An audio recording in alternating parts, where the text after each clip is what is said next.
Last week we began a new series with a question. What if you knew for a 100% guaranteed that you had only 1 month to live?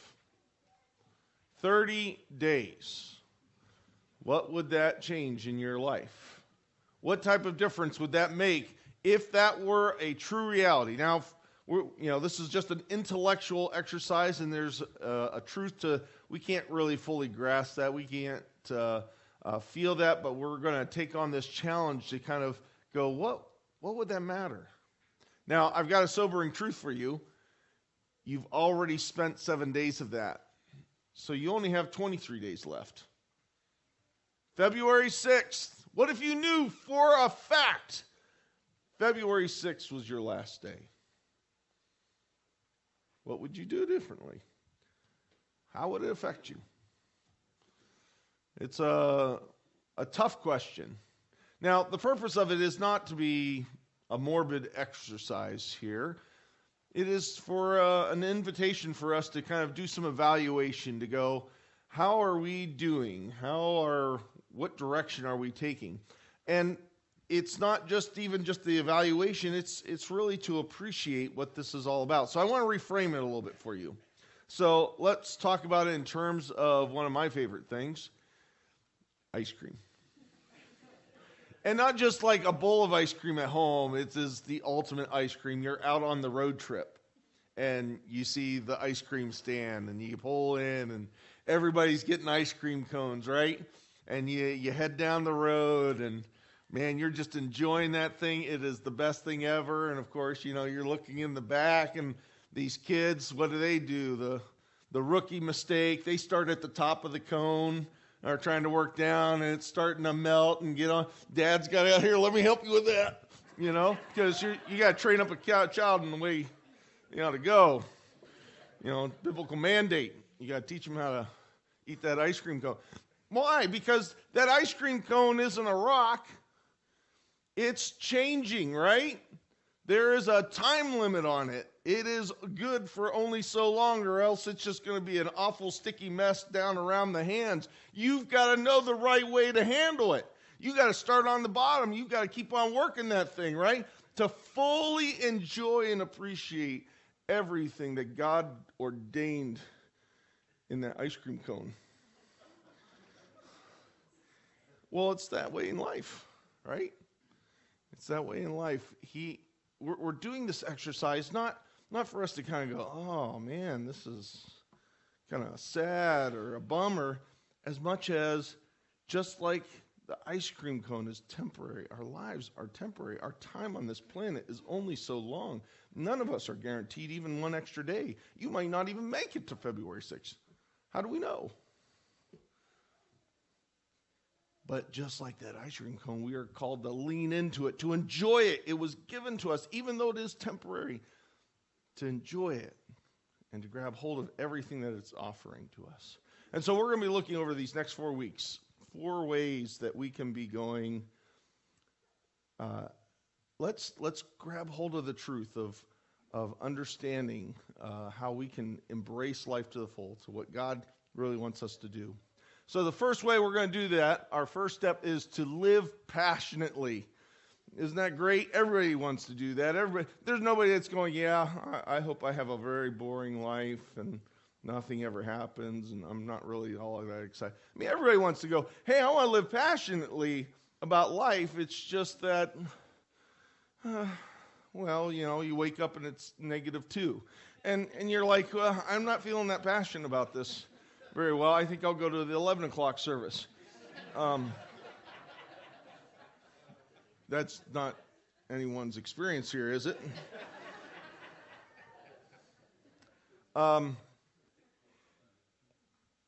Passion, we equate with being excited. And certainly it has that piece of it, of kind of being excited about things. But we're not just talking about, okay, live excitedly, because if that was the target, then we would just kind of run from one experience to another experience, trying to kind of keep up the emotions. This is really more, if we drill down into it, to live passionately. When we talk about that, we're meaning to live with purpose and with meaning. That the time that we spend, the time that we live is full, that it's a thick amount of time. Not just expended time, not just excited time, but purposeful, meaningful time to live purposely with that. Now, we'd all agree with it, right? So why aren't we there? It's because we suffer from a syndrome. It's called the someday syndrome. Someday, I've got my list of things that, man, I'm excited about doing. And someday I'm going to get there. One day, if this person would do this in my life, we'll be able to do that. When I have this circumstance, when I have enough money, when I have enough time, someday I will get to this stuff, and man, it's going to make life good. It's always kind of over there. This is the beauty of this exercise. You've got 23 days. There are no more some days. We got to make someday into today. This is the power of the exercise, is to wake us up from our syndrome, from our delays, from our going, well, someday, the what ifs or the maybes, and say, how do I begin to appreciate today the way God intended it? How do I grab hold of that? So we're going to look at 4 ways here real quick to do this. So the first way we need to do this is in an unusual way. We need to risk. We need to risk. Well, you might at first agree with this, but if we were just flat out truthful, we don't like risk. In fact, we spend most of life trying to avoid risk. We are sold out purchasers of comfort. We like comfort. Our culture is built on comfort. We might find comfort in our cars, in our homes. Shoot, we padded the pews. Why? Because we want you to be comfortable. But guess what? In the new building, we're going to buy chairs, and they're going to be even more comfortable. Why? Because we care about your comfort. We love comfort. We're sold out for it. The problem is that comfort moves in the absolute opposite direction from passion.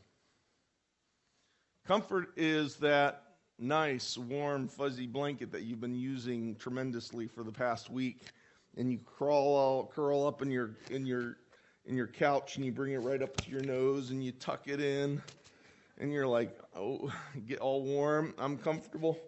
Can somebody get me the remote? Because I'm not getting up again, right? Because comfort makes us stay. It doesn't call us towards something. It doesn't make us move. It doesn't take us anywhere. It calls us to keep it just the way it is.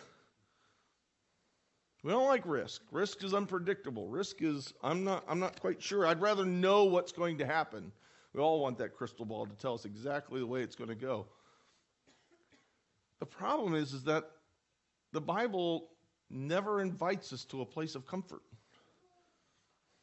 God is continually calling us to a place of risk. There's not a single person, actually that's what I said in the first service, that's not true. There was one couple that was told to stay, and they blew it. Then they had to leave. From then, the very first couple, they blew it. He went, here's a garden, stay here. And they wouldn't. So from that time on, every story of the Bible is God going, hey, come risk with me. Come from where you are to where something new, something bigger, something more real. He is a God of risk, and he calls us to that place. You cannot talk about living passionately if you are sold out for your personal comfort. It's not that we don't want any comfort. Certainly we have some of that. But if you have eliminated all risk, you've eliminated all passion. This is what we find in the Old Testament. So the situation is there's a problem. And all the men rally. The army comes out. They come out to face the challenge. They do their duty. But they find out that it's a pretty big challenge. Because the other side's got a big guy. Bigger than your pastor. He's huge. And he would go first. He'd be the first round draft pick for the Pittsburgh Steelers. He's so big. and we would beat the Patriots. All right, sorry, I got lost there for a second. And all the soldiers see this, and they go, that's too risky. We're not going to do that. We're not going to take him on. He's out there, so he's like, come on, let's fight. Let's see what you're made of. Let's see what you've got.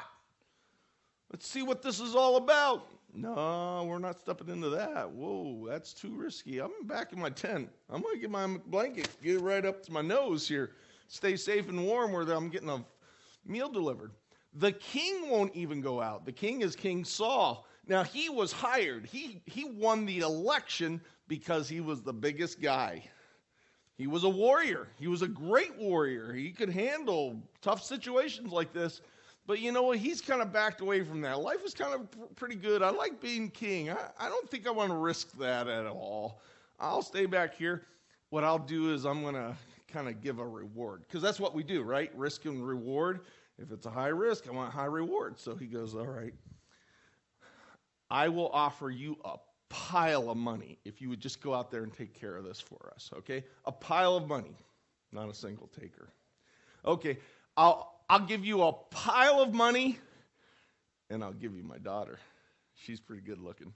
She make a great trophy wife here, you know. This is good.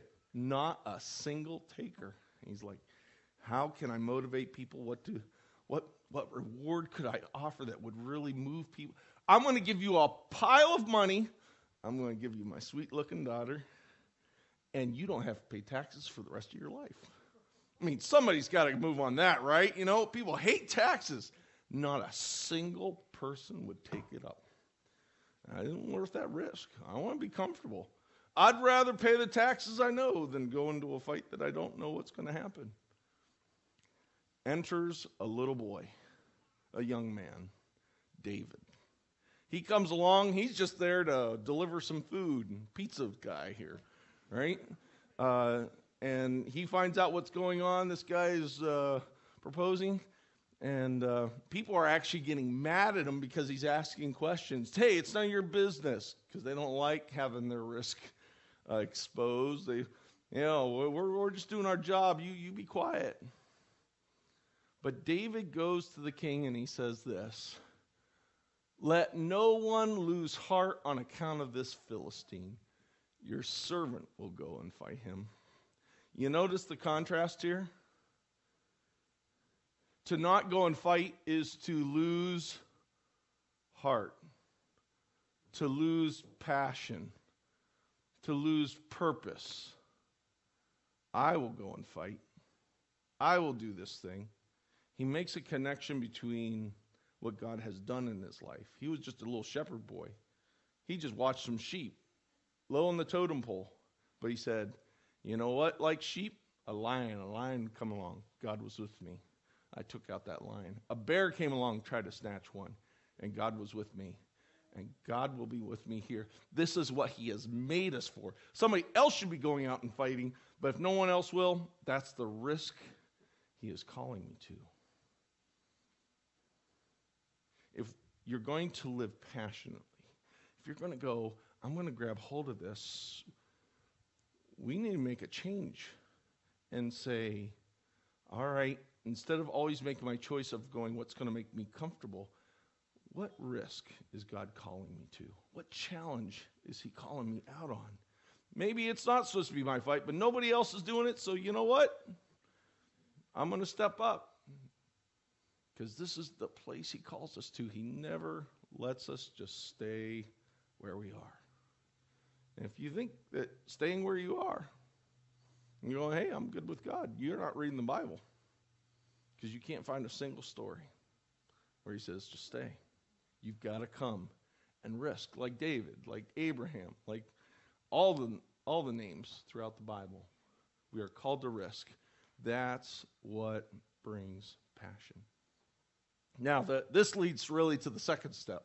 Because if you start to risk, you've got to also figure out how to release. See, we aren't living lives of perpetual addition. You only have so much money. you only have so much time. You only have so many opportunities. You can't just kind of go, oh, I like that too. Oh, I like that too. And I'll just keep on. The truth of our existence is that we have to make choices. We have to go, ooh, if I'm going to do that, that means I'm not going to be able to do this.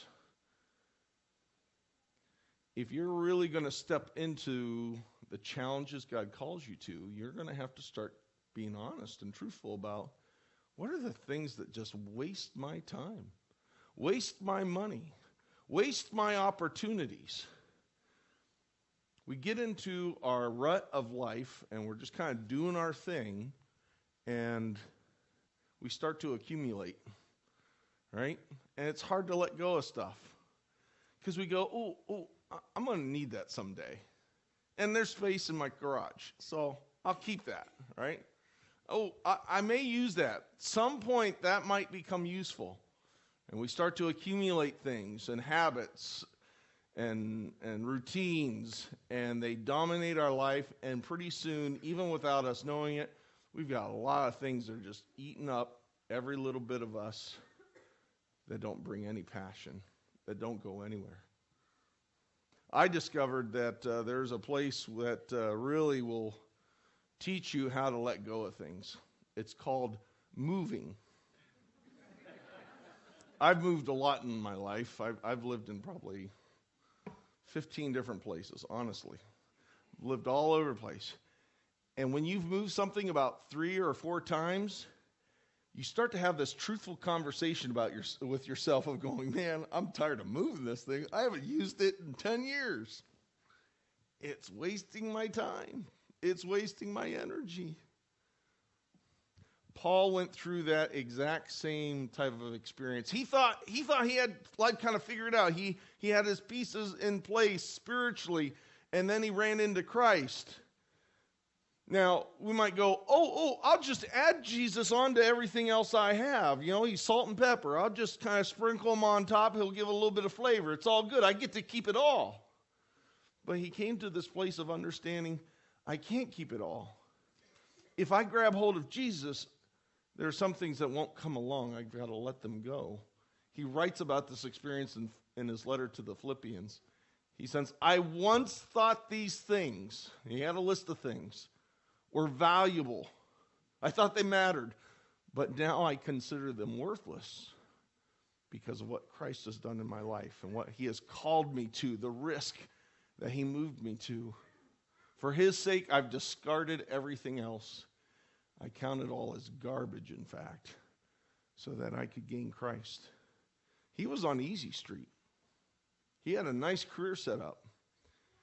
And God called him out of that comfortable place into a place of being an apostle where people congratulated him as they threw him off the wall and threw rocks at him and hit him with sticks.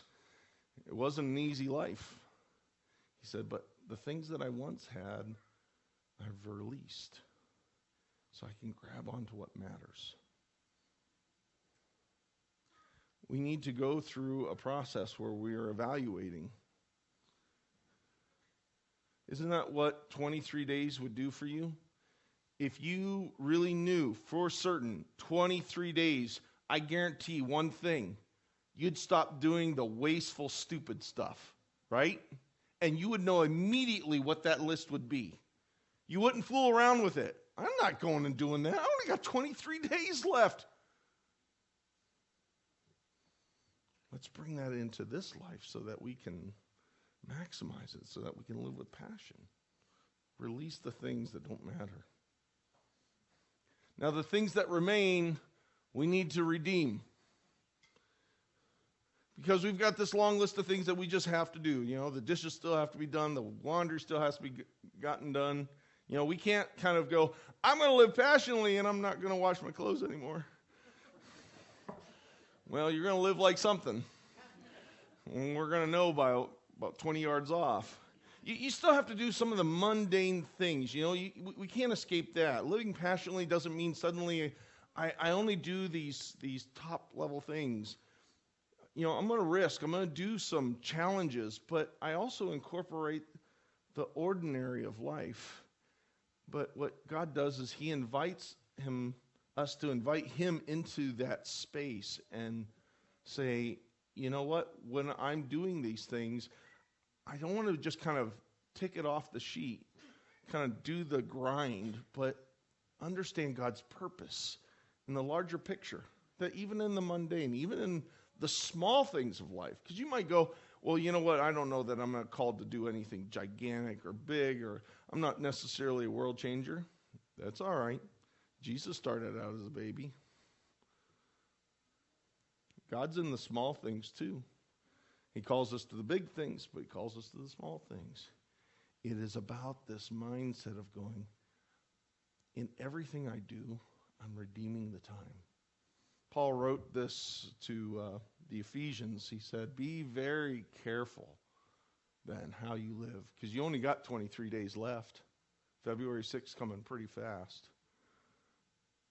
Not as unwise, but wise. Making the most of every opportunity. That's how our English translators, it's actually the literal, redeeming the time. Make the most of every opportunity. No more wasteful stuff. No more hiding under the blanket. Make the most of every opportunity. Every day is precious. It's limited. It's temporary.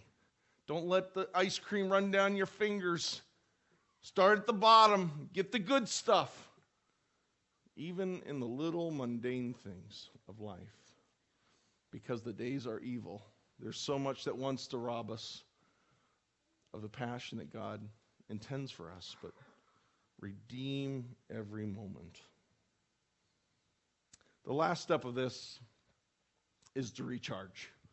Now, that sounds kind of opposite from passion. You know, passion is about go, go, go, get this done, do more, fit more, figure out, here, I'll give you some technology so you can juggle 15 things and make it all fit. And if you would schedule a little bit better, we could do even more. And we'll add a trip on top of that with some ice cream. To live passionately isn't this brand new idea. I mean, you can find this out in the world. You know, you watch daytime TV, they're going to tell you to live passionately as well. The difference is they are selling it as a bill of goods on more is better. And certainly there is something we are called to do, to tackle, to challenge. But what's unique here is that God didn't give us a 6-day calendar. He gave us a 7-day calendar. 6, go. But one day you stop. One day you rest. Because you're not machines. You're not robots. You aren't measured by your production alone. You are created as human beings. You are created as relational beings to relate to the God who created you and designed you and loves you. And you must recharge if you're going to live passionately. If you stay at this pace, this neck break pace of always going, always fitting more, you will miss it. You'll squander it. You'll be broken down alongside of the road. To really, truly live passionately, our designer says you have got to recharge. You have got to reconnect with your soul, with your source. Jesus gave an incredible job description to 12 guys. He got these guys together and said, okay, I've trained you for 3 years. Now what I want you to do is I want you to go out and build me a world religion that's going to sweep across the globe and change everything. Good luck. I mean, would you like that job description? I think pastoring looks pretty good compared to that, maybe. So what, you know, if with that big of a job description, you'd think his last final instructions are important. And that's what we get in John 15. He said, remain in me. Not a task list, not a to-do list, not a here's how to get organized. Remain in me as I remain in you. Look, guys, our connection is just like a bush. You are a branch. You don't have an agenda on your own. You aren't out there living your life. A branch only has anything because it's connected to a source, to the vine. You find a stick off by itself or a branch off by itself, we got a name for it. It's called a stick, right? You stay connected. Just as a branch can't bear fruit, can't do what it's meant to do, can't bring the passion, the sweetness of life, neither can you bear fruit unless you remain in me. The world says more is better. God says stop and be with me. That's why we're offering a small group on this. Unpack the whole chapter. This is just one verse. God's invitation to say, man, go deep with me. This is what you were designed for. It's not just doing more. That doesn't equal passion. If passion really is living life full of meaning and full of purpose, you've got to know me. And so we make space for worship, and we say no to some other things, because this isn't just an add-on. You've got to release some things to grab hold of the good that God offers. We make space for worship. We make space for reading Scripture. We make space for prayer. We make space for being quiet and being still and being calm, because we believe our Lord when he says it's not just more is better. Be still and know that I am your Lord, and I've got good plans for you. You just got to be quiet enough to hear from me.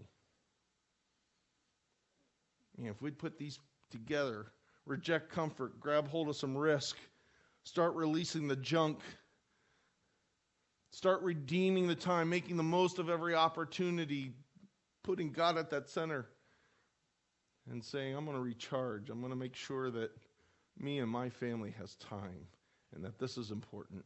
I'm going to reject what the world says. I'm going to listen to the one that designed me. He knows what's going on. We got a shot at living passionately. Whether your days are 23 or whether your days are 23 years or however long we have, we bring passion into this life by getting these steps right. So, on the back of your connection card, I'll give you some beginner steps here, little steps, some reading, or maybe you need to make a list there of going, man, live a week.